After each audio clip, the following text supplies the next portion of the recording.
Welcome to this training module on AWS Compute Basics for Cloudera CDP. In this session, we will explore how Cloudera leverages AWS Elastic Compute Cloud, or EC2, to power your data lakehouse. We will cover the fundamental concepts of compute instances, how to select the right hardware for your workloads, and how to optimize costs using auto-scaling and spot instances. Let's dive in. Let's start with the core concept. What role does AWS Compute play in CDP? Fundamentally, CDP uses AWS EC2, or Elastic Compute Cloud, to provision the virtual machines that execute your workloads. Unlike legacy Hadoop clusters where compute and storage were tightly coupled on the same servers, CDP separates them.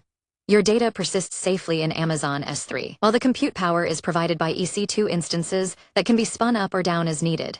This architecture supports two main deployment models: data hubs, which deploy clusters of EC2 instances similar to traditional infrastructure, and data services like Cloudera Data Warehouse, which leverage Kubernetes to manage compute nodes dynamically. This diagram illustrates the provisioning flow. The CDP control plane initiates the creation of resources within your AWS account. It specifically provisions EC2 instances. These instances are organized into two logical groups: data hubs for traditional clusters and data services for containerized workloads. Both compute types connect to S3 storage for reading and writing data, ensuring that your compute is ephemeral but your data is persistent. Why do we emphasize the separation of compute and storage? The primary driver is scalability. In a traditional setup, adding processing power often meant buying more disk space you didn't need. With CDP on AWS, you can scale your EC2 instances up to handle a heavy query load without moving your data. This leads to significant cost efficiency. You pay for the EC2 instances only while they are running. Once a job is finished, you can terminate the compute resources while your data remains securely stored in S3. This agility allows you to run transient workloads, spinning up a cluster for a few hours of analysis and then shutting it down immediately. Here we see the independence of the layers. On the left is the storage layer, represented by the S3 data lake, which remains constant and persistent.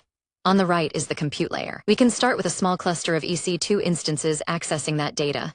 As demand grows, we scale to a large cluster accessing the exact same data without migration. When demand drops, we shrink back down, optimizing our spend. How do you choose the right hardware? CDP maps different cluster roles to specific AWS instance families. For master nodes running management services, general-purpose instances like the M family are standard. For worker nodes doing the heavy lifting with Spark or Impala, memory-optimized instances like the R family are recommended to handle large datasets in RAM. If your workload is purely CPU-intensive, the compute-optimized C family is ideal. Crucially, for high performance, you should use instances with local NVMe storage, denoted by a D in the name, such as R5D. This provides fast, ephemeral cache for Impala and Spark, significantly boosting query speeds. This mapping diagram guides your instance selection. Start with the cluster roles at the top. For the master node, follow the path to general-purpose M5 instances. For worker nodes, the path leads to memory-optimized R5 instances. For tasks requiring high-speed cache or scratch space, select instances with local NVMe storage, such as the R5D or i3 families, to ensure your data processing isn't bottlenecked by network storage I/O. It is important to understand how CDP deploys these instances. We have two architectures. First, data hubs deployment is VM-based.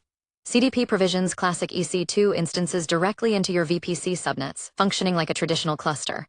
Second, data services like data warehouse and machine learning use a containerized approach. They deploy an Amazon EKS cluster, which is AWS's managed Kubernetes service. EKS then manages the EC2 worker nodes. This allows for a compute cluster architecture where multiple data services can share the same underlying pool of EC2 nodes, reducing management overhead and cost. Visualizing the architecture, we start with the CDP environment. On the left, the data hub path leads directly to EC2 VMs, representing the classic IaaS model. On the right, the data services path goes through Amazon EKS. EKS acts as an orchestration layer, managing the underlying managed node groups of EC2 instances. This containerized approach offers greater density and flexibility for modern workloads. When should you use spot instances? Spot instances allow you to use spare AWS compute capacity at a significant discount, often up to 90%. However, AWS can reclaim them with little notice. Therefore, the when is specific. Use spot instances for fault-tolerant workloads like Spark executors in Cloudera data engineering. If a spot node is reclaimed, the job simply retries the task on another node. For critical components like the Spark driver or the cluster master nodes, you should always use on-demand instances to guarantee stability. CDP allows you to configure this hybrid mix easily. This decision tree helps you apply spot instances correctly. Start at workload configuration. Ask, what is the instance role? If it is critical or a master node, proceed strictly to on-demand instances. If it is a worker or executor, ask is it fault-tolerant. If yes, you can safely use spot instances, leading to significant cost savings. If not, revert to on-demand to ensure reliability. Managing capacity efficiently is key. CDP provides two main auto-scaling strategies. First is load-based auto-scaling, which reacts to real-time demand. If Yarn or Kubernetes detects pending tasks due to lack of CPU or memory, it provisions more EC2 nodes automatically. Second is schedule-based auto-scaling, ideal for predictable patterns. You can configure the cluster to scale out at 8 a.m. for business analysts and scale in at 6 p.m. Additionally, for data warehousing and engineering, you can suspend the cluster entirely, bringing the node count to 0 and stopping all compute costs when no queries are running. This state diagram shows the lifecycle of an auto-scaling cluster. Starting from idle, a workload spike triggers the scaling up state. The cluster reaches running at capacity. As demand drops, low utilization triggers scaling down. If there is absolutely no activity, the cluster enters the suspended state, costing nothing. A new query will immediately trigger a scale-up event, bringing the cluster back to life. Finally, let's look at advanced hardware options. CDP now supports AWS Graviton instances, which use ARM64 architecture instead of traditional x86. Graviton instances, like the R7G family, often provide better price-performance ratios for compute-intensive workloads. This is currently available for specific services like Cloudera data engineering and AI inference. To use this, you must explicitly select the ARM64 architecture when creating your cluster and choose a compatible image. This is a powerful way to modernize your infrastructure and reduce your cloud bill. This flowchart highlights the architecture selection process. When you create a cluster, you face a decision point. Select architecture. The standard path leads to Intel/AMD. The optimized path selects ARM64, enabling AWS Graviton.